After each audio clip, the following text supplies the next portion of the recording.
Next, I'm travelling west, cross-country to Cumbria, and yet more rural eye candy. Cumbrian roads should come with a warning. Could cause serious lateness. It's so bloody gorgeous round here, you just can't help stopping to admire the view. But like it or not, I've got to make a move. I'm heading to Cockermouth, an ancient market town on the northwest fringe of the Lake District National Park. It's best known for its connection to the poet William Wordsworth, who was born here in 1770. Now, I'm no stranger to dinner parties, of course I'm not, but somehow I've got a feeling this is going to be a little bit different because I've got to cook a 1770s style meal with historic recipes in a historical kitchen. And somehow I'm getting the feeling that ain't going to be no walk in the park. My culinary efforts are going to be scrutinised by an expert panel of judges. The house boasts a unique working Georgian kitchen, and I'm about to experience firsthand just what Cumbrian food was like in the 18th century, and just how difficult it was to prepare it. Offering advice, but not offering a helping hand, is Sophia, a National Trust guide who knows just about all there is to know about this particular kitchen. All I know at the moment is that the dishes are local, that they would have been served in this house, and all the ingredients would have come from the kitchen garden, or from within 15 miles of here. I have 7 recipes to be completed in 7 hours.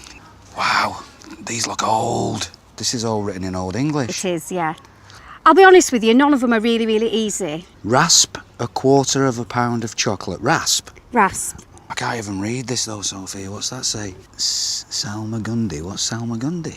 I can't tell you. When we get a dish, we have to do the research. So you're going to have to look through our old books. Yeah? Okay. As Sophia is obviously not telling, and the use of thumbscrews is frowned upon these days, it's going to have to be plan B. The library. Salmagundi.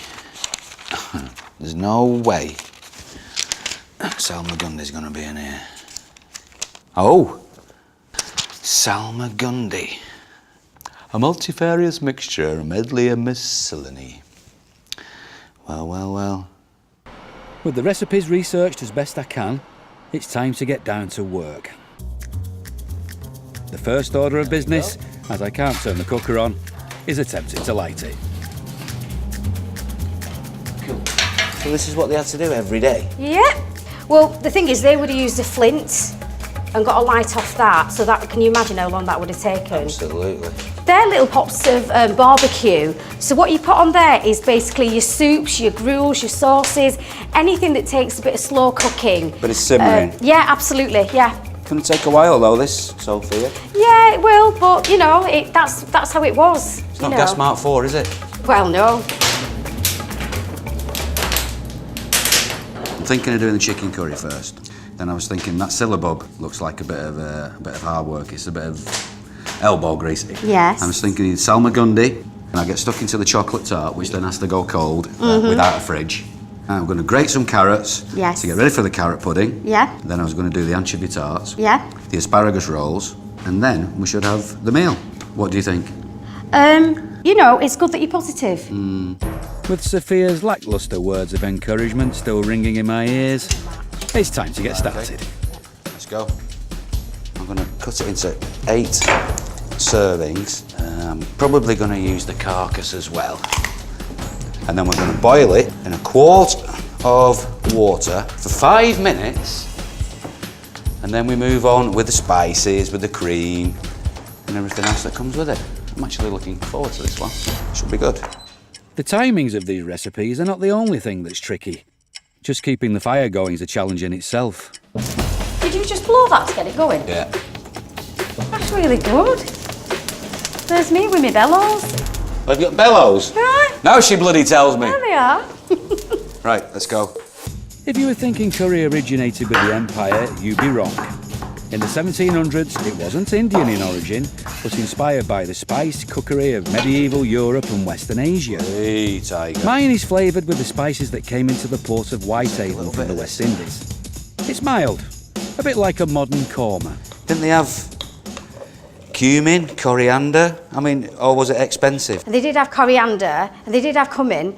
But we're cooking with what we had in this house.